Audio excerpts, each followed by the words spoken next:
समोऽहं सर्वभूतेषु न मे द्वेष्योऽस्ति न प्रियः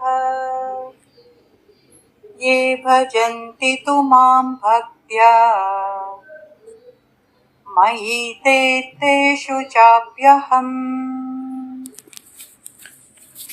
నేను సర్వప్రాణుల యందు సమత్వ బుద్ధితో ఉంటాను.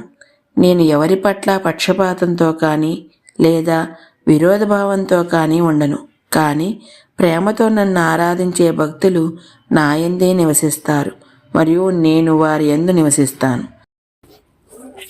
अपि चेत् सुदुराचारो भजते मामनन्यभाक् साधुरेव समन्तव्यः सम्यक् व्यवसितो हि सः.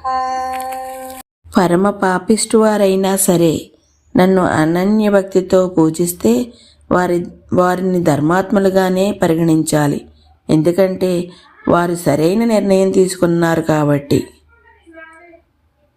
పరమేశ్వరుని పట్ల భక్తి అనేది ఎంత శక్తివంతమైనదంటే అది అత్యంత పాపిష్టి వారిని కూడా సత్కరిస్తుంది.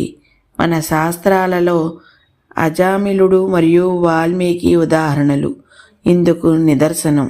వీరి కథలన్నీ భారతీయ భాషల్లో తరచుగా చెప్పబడుతూ ఉంటాయి. వాల్మీకి యొక్క పాపములు ఎంత బలీయంగా ఉండేవంటే ఆయన శ్రీరామచంద్రుని నామంలో ఉన్న రామ అన్న 2 శబ్దాలు కూడా పలకలేకపోయాడు. అతని పాపాలు ఆ దివ్యనామాన్ని పలకటానికి అవరోధంగా వచ్చాయి.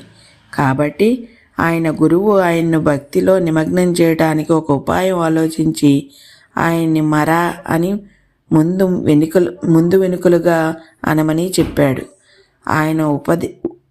ఆయన ఉద్దేశం ఏమిటంటే పదే పదే మరా మరా మరా అంటుంటే అది అనాయాసంగా రామ రామ అన్న శబ్దాన్ని కలగజేస్తుంది.